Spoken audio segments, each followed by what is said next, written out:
అరే కళ్ళు మూసుకునే ఉన్నాడు, కొంపదీసి నిద్రపోతున్నాడేంటి? ధ్యానం.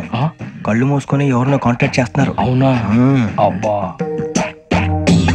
రామ్ ప్రసాద్, నీకు నిజం చెప్పాలంటే బాధగా ఉంది, కానీ చెప్పక తప్పదు.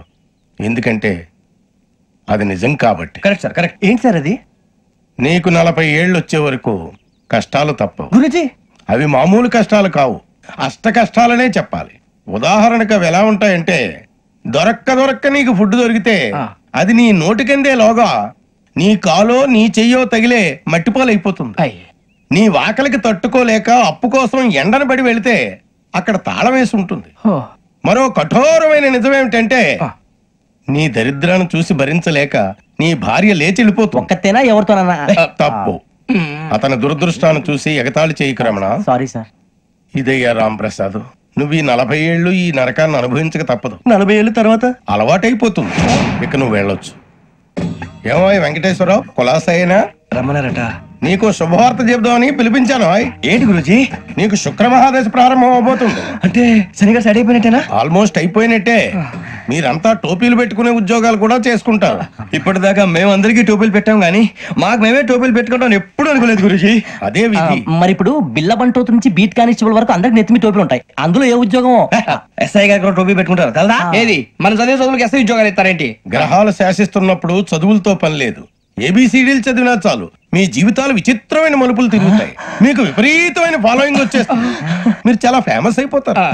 వింటానికి చాలా బాగుంది. ఇప్పుడు మమ్మల్ని ఏం చేయమంటారు గురూజీ? ఏమీ చెయ్యదు, వెయిట్ చేయండి. కాలం కలిసి వస్తే అదృష్టమే మిమ్మల్ని గేలం వేసి పట్టుకుంటుంది. అంతవరకు వెయిట్ చేయండి. వెయిట్ చేసి కొంచెం వెయిట్ కూడా పెరిగింది. అయినా పర్వాలేదు, వెయిట్ చేస్తాం.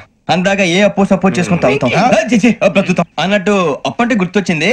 అప్పు మీద మీ అభిప్రాయం ఏంటి గురూజీ?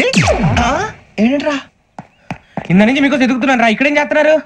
మన టైం బాగుందిరా. ఎవడన్నా అప్పిస్తున్నారా ఏంటి? కాదురా, ఉద్యోగాలు ఇస్తారమ్మన్నాడు గురూజీ. చూసారా, చౌదరిగా చెప్పింది నిజమే. మరి శుక్రమాదేశ్ మొదలైంది. ఇంతకీ ఎవరా మహానుభావుడు? నమస్కారం. నమస్తే.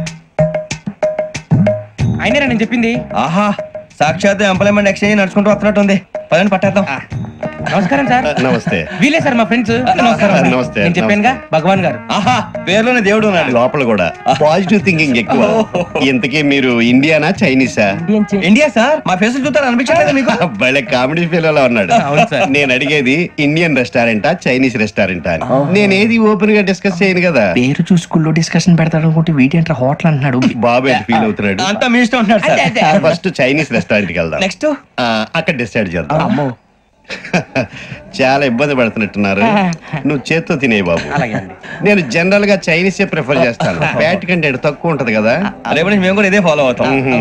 ఇంతకీ మీకు స్టీల్ ప్లాంటా, షిప్ యార్డా, ఏషియాడా, జింక, బంక, హెచ్పిసిఎల్. ఇవన్నీ దేనికి సార్? దేనికేంటి? ఉద్యోగం చేయడానికి. మీకు ఎందులో కావాలో చెప్పండి.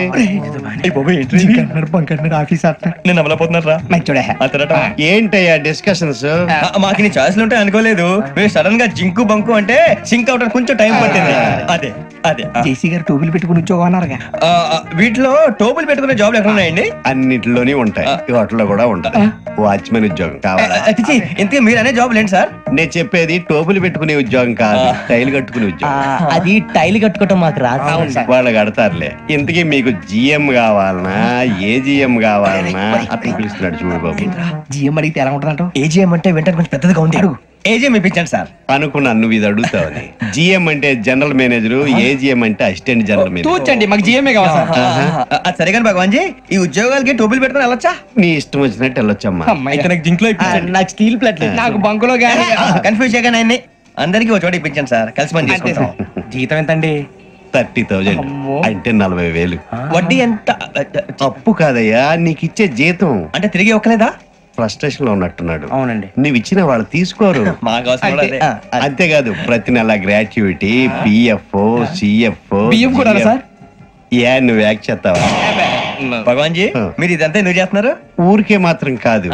నేను మంచోడని చెప్పి నా కారు పెట్రోల్ లేకుండా వెళ్తుందా? వెళ్దాం. నేను ఇచ్చుకోవాల్సినవి ఉంటాయి కదా. ఇలా చూడు, అందుకని ఉద్యోగానికి వాళ్ళ ఆకారం తీసుకుంటా. మా గెటబుల్ చూసి మీరు అపార్థం చేసుకుంటున్నారు. మాకంత పొజిషన్ లేదండి బాబు. పోనీ నలుగురు కలిసి ఉద్యోగం చేసుకోవచ్చా? మీ దరిద్రం నాకు అర్థమైంది. థ్యాంక్స్. మీ నలుగురు కలిసి ఓ ₹1,00,000 ఇవ్వండి చాలు.